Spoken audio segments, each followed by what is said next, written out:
मौजूदा सूरत हाल में अगले चंद माह इंतहाई अहमियत के हामिल है, क्योंकि अगले चंद माह में पाकिस्तान को 4 अहम दिफाई सलाहियतें मिलने वाली हैं। ये 4 अहम दिफाई सलाहियतें या 4 अहम दिफाई हथियार कौन से हैं, आमिर रज़ा से जानते हैं। पहली बात तो यह है कि आपने पहली बात ही बड़ी सच्ची की कि आने वाले चंद माह जो हैं बहुत अहम हैं, क्योंकि हमारा दुश्मन उड़ने वाला सांप है और ये ज़ख्मी है। इस वक्त वो अपनी केंचली के अंदर दोबारा से तैयारियों के आगाज़ में है और पाकिस्तान को भी अपनी तैयारी भरपूर रखनी है। दूसरी बात आपने कहा 4 अहम चीज़ें या 4 अहम दिफाई हथियार जो हैं पाकिस्तान के पास आने वाले हैं और उनकी आमद का सिलसिला आइंदा चंद माह में आपको नज़र आना शुरू हो जाएगा। यानी जनवरी 2026 से आपको ये चीज़ें मिलना, ये हथियार मिलना शुरू हो जाएंगे। इसमें सबसे पहले J-35 है जिसकी तैयारी चाइना में शुरू हो चुकी है। इब्तदाई परवाज़ें जो हैं वो की जा चुकी हैं और पाकिस्तानी पायलट्स वहाँ पे ट्रेनिंग हासिल कर रहे हैं। ये आना शुरू हो जाएंगे। इसकी पहली टुकड़ी मैंने कहा था जनवरी में 2026 में 3 जहाज़ों की सूरत में पाकिस्तान को मिल जाएगी। और ये जहाज़ आपको पता है स्टेल्थ टेक्नोलॉजी का जहाज़ है, 5th जनरेशन का जहाज़, जो कि अपने मल्टी रोल होने की वजह से इस वक्त दुनिया का बेहतरीन जहाज़ समझा जाता है।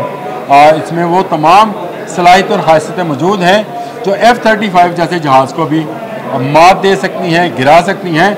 राफेल तो बहुत दूर की बात है, यानी राफेल तो हमारे करीब भी नहीं आएगा जब J-35 पाकिस्तान की ज़मीन पर लैंड कर जाएगा। ये वो पहली आप समझे कि आफत है या बला है जो भारत के मुकाबले में पाकिस्तान को मिलना शुरू हो जाएगा। अब आ जाए दूसरा सिस्टम जो मिलेगा पाकिस्तान को, वो PL-17 है।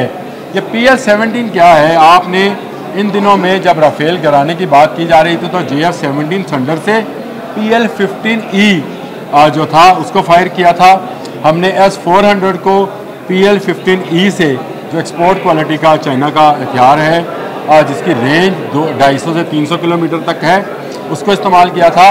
और J-10C ने भी PL-15 मिज़ाइल जो एयर टू एयर मिज़ाइल है और इसका इस्तेमाल किया था। तो ये 2 जनरेशन उससे आगे है, यानी PL-17 इसकी रेंज ज़्यादा है। ये 400 से 450 किलोमीटर इसकी रेंज है।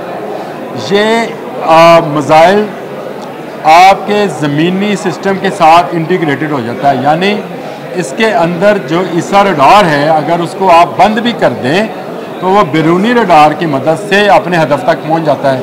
ये बहुत अहम है। स्टेल्थ टेक्नोलॉजी क्या है? कल मैं एक व्लॉग सुन रहा था तो उसमें स्टेल्थ टेक्नोलॉजी के मुतालिक जो बताया जा रहा था, नील साहब का था, उससे बहुत सारी मालूमात मिली मुझे। और उसमें एक मालूमात जो मुझे कम नज़र आई, स्टेल्थ टेक्नोलॉजी में ज़रूर वो पेंट शामिल है, वो लोहा शामिल है जो इसके लिए तैयार किया जाता है, लेकिन एक चीज़ और है और वो है रडार सिस्टम। ये एंटी रडार सिस्टम होता है जो किसी भी रडार को डिटेक्ट करके आने वाले दुश्मन के बारे में बताता है। PL-17 ना सिर्फ इस रडार को क्या कहते हैं गच्चा दे सकता है, धोखा दे सकता है और उसको धोखा देने के बाद उसको मार सकता है। ये PL-17 की रेंज इतनी ज़्यादा है कि भारत का कोई बम्बार जहाज़ जो बहुत ज़्यादा बुलंदी पर उड़ते हैं नहीं बच पाएंगे।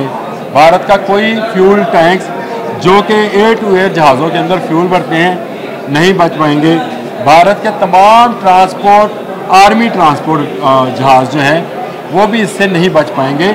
जंगी जहाज़ तो इसके निशाने पे रहेंगे क्योंकि ये इनका आपस में जब डॉग फाइट होती है तो इतना ज़्यादा फासला नहीं होता है।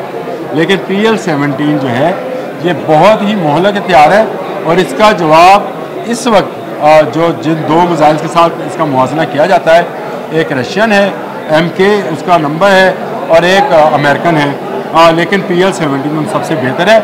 इसको इंटीग्रेटेड किया जा रहा है J-35 के साथ और आने वाले दिनों में इसको J-10C के साथ भी इंटीग्रेटेड कर दिया जाएगा, यानी उसके साथ इसको मैच कर दिया जाएगा, जिसके बाद पाकिस्तान की फ़िज़ाई क़ुव्वत में बहुत ज़्यादा इजाफा हो जाएगा।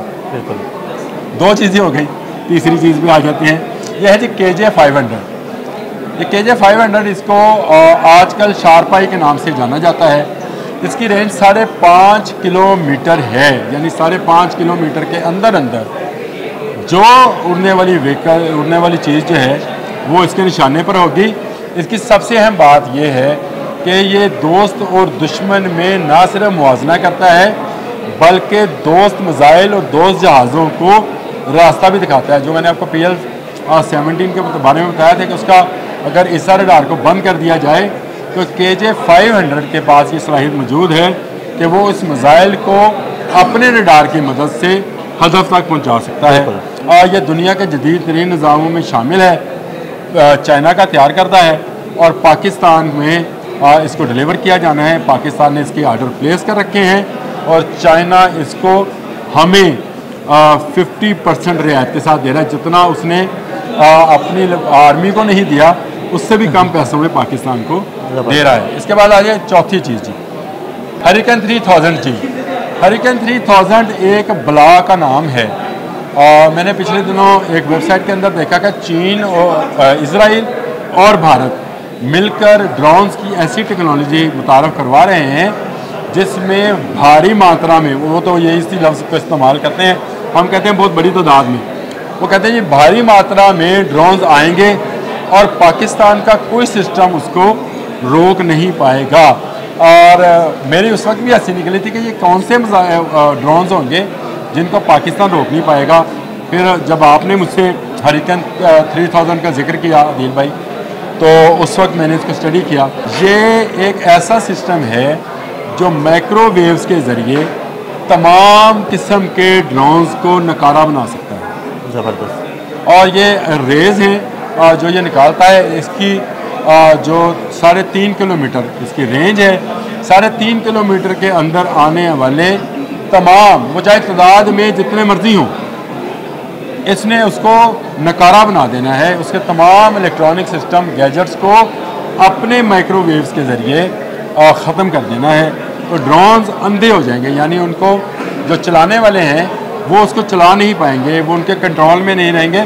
और इसका तजर्बा हम इस पाक भारत जंग में, जो कि हमने फ़तह जिसमें हासिल की, अल्लाह ताला ने हमें फ़तह दिलाई 10 और 11 मई को, उसमें हमने इसका कामयाब तजर्बा किया है। जो ये देहाती गिराते फिरते थे आम बंदूकों के साथ, ये अंधे और बहरे ड्रोन्स थे जो जिनको ना नज़र आता था ना सुनाई देता था। ये अपने टारगेट से भटके हुए ड्रोन थे और ये तजर्बा इतना कामयाब रहा कि अब हम पाकिस्तान की तमाम सरहदों के ऊपर ये इसको हरिकेन 3000 को नस्ब करने जा रहे हैं। ये भी हमें अगली गर्मियों तक इसकी अच्छी खासी गेप जो है हमें मिल जाएगी, क्योंकि हमने इस पर तजर्बा भी हासिल कर लिया है। तो इस तरह J-35, PL-17, KJ-500 और उसके बाद हरिकेन 3000, ये वो 4 हथियार हैं जो पाकिस्तान के पास आने के बाद ना इजराइल, ना अमेरिका, ना भारत बुरी नज़र से पाकिस्तान की तरफ देख सकेगा और पाकिस्तान की फ़िज़ाइया अनडिफीटेबल हो जाएगी, कोई इसको फतह नहीं कर पाएगा इंशाल्लाह। बहुत शुक्रिया आमिर भाई जी। बिल्कुल, आमिर भाई ने बड़ी तफसील के साथ इन 4 अहम दिफाई सलाहियतों के बारे में बताया। अदील अहमद और आमिर को इजाज़त दीजिएगा। अल्लाह हाफ़िज़।